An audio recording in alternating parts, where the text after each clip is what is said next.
Okay. It's broader than I interpreted. I accept. 3. Even that, but then that is the totality of the A1 content, the content of A1 statement. Okay? Thank you.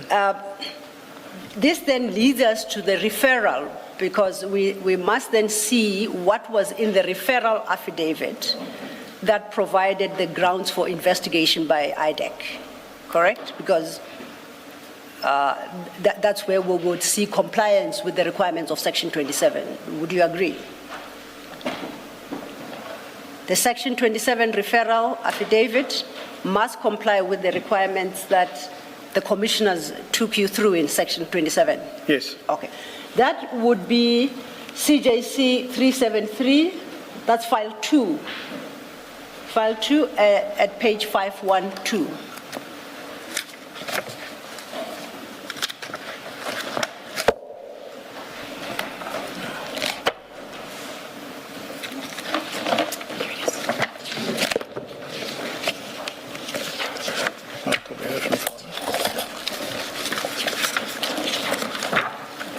Page 512, file 2.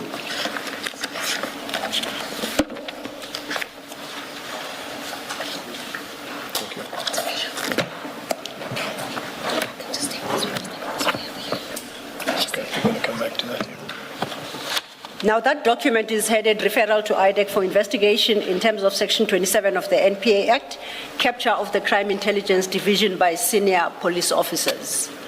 For the record, and you confirmed earlier, this document does not form part of the docket that we have just cast a glance on, correct? It doesn't? No, it's not in my docket. Yes.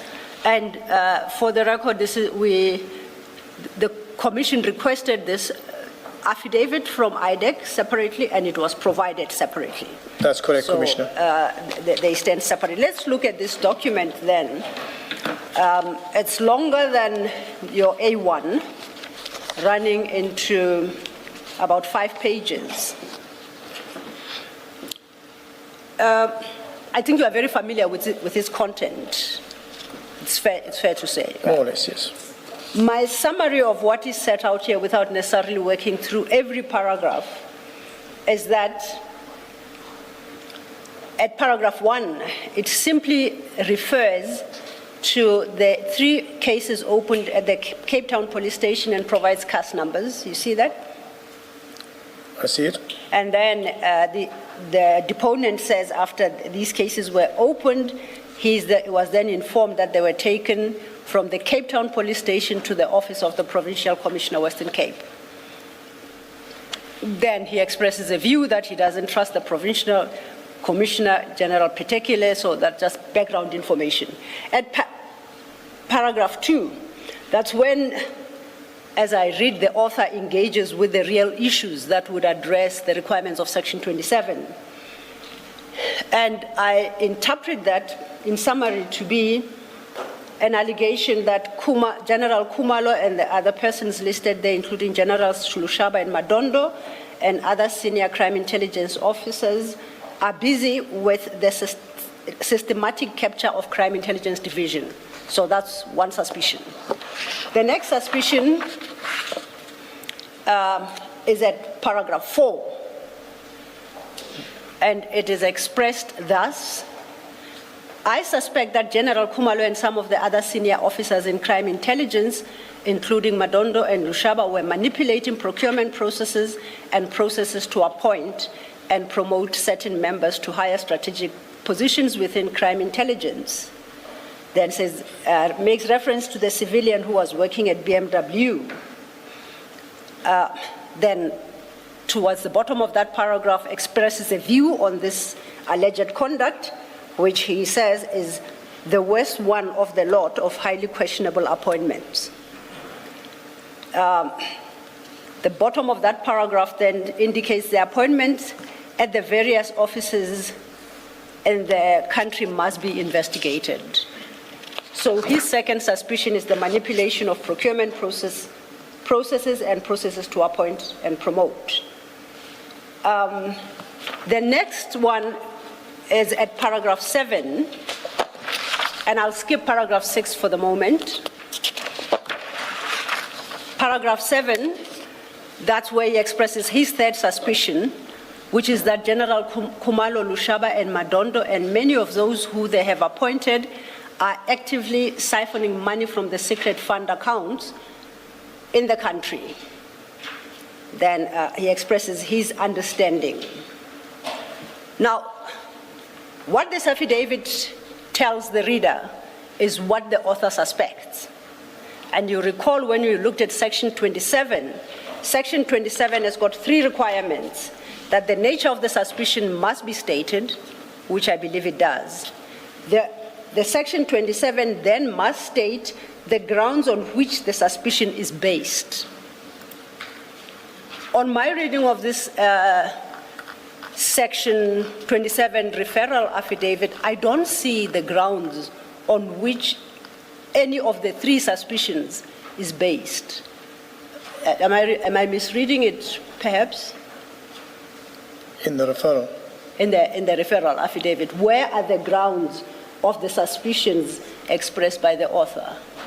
Because section 27 said that affidavit must contain the grounds. The only inference that I can draw from here, and be mindful again of this section 27. Section 27 is not dealt with me, but dealt at management level. Okay. I only get to deal with it at the tail end when the preliminary investigation is authorized. But be that as it may, I will respond as such that reasonable grounds, looking at the referral, there's allegations and serious allegations been made. And these allegations, have to be tested to see but it's serious enough. It deals with crime intelligence. Crime intelligence is responsible for the national security of the country. And for me, that day is something that's very important. So myself, as an investigator down here that does criminal investigations, this is how I will approach it. The Section 27 referral says one thing, but myself as an investigating officer, let's not look at 27. Let's just look at this that has come to me. I will take this here and investigate it in a preliminary way to establish if what he is saying, if there is substance to it. So that is from my side. But like I said, I don't deal with the Section 27 referral. I'm the investigating officer here at the tail end that receives the authorization. I'm authorized there to be involved in the investigation. I look at the allegations, go out and see whether what is said here is true or not true. They are serious allegations. So then, if I understand you correctly, you depart from the premise that once you are authorized, whoever granted you the authority has satisfied themselves that the referral affidavit itself complies with Section 27. Exactly, Commissioner. Yes. Exactly, Chairperson. When you say it's management that makes the decision, who is that? Who is management?